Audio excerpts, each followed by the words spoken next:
to agree to a ceasefire with Hamas. Israel is preparing for an incursion into the crowded southern Gaza city of Rafah, where more than 1 million Palestinians are currently trapped. CIA director met Mossad Chief in Cairo and for talks on a Qatari-brokered plan to temporarily halt fighting in exchange for Hamas freeing hostages.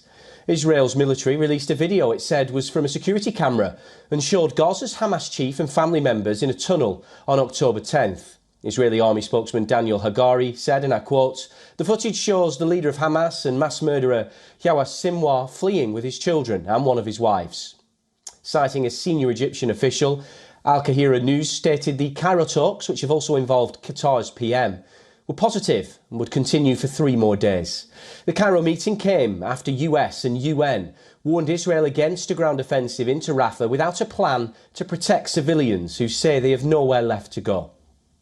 After the White House talks with Jordan's King Abdullah II on Monday, Joe Biden said civilians in Rafah need to be protected, calling them exposed and vulnerable.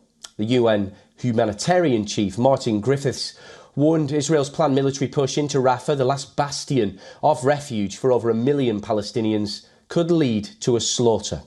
A report in the Wall Street Journal said Israel was proposing to create 15 campsites of around 25,000 tents, each in southwestern Gaza as part of an evacuation plan.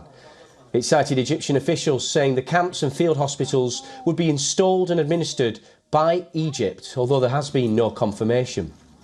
The war's impact has been felt widely, with violence involving Iran-backed allies of Hamas surging across West Asia.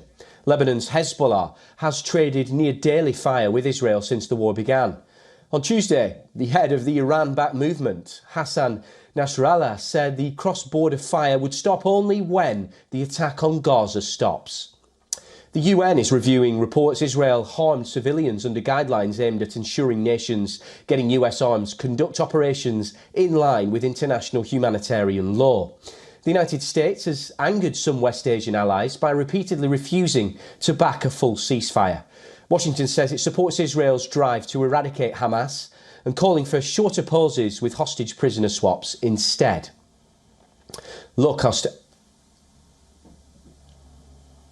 airline Ryanair has cancelled all its flights to and from Israel for March and April.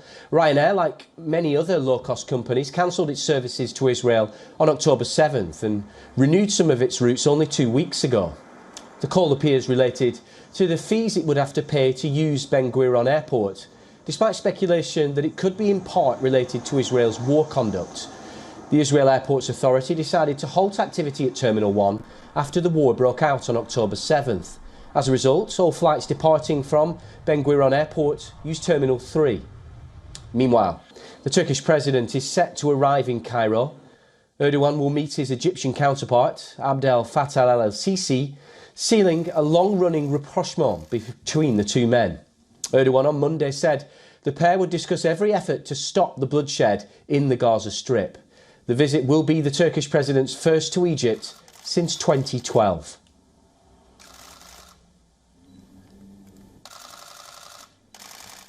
Well, for more on this, our correspondent Jodie Cohen sent us this report.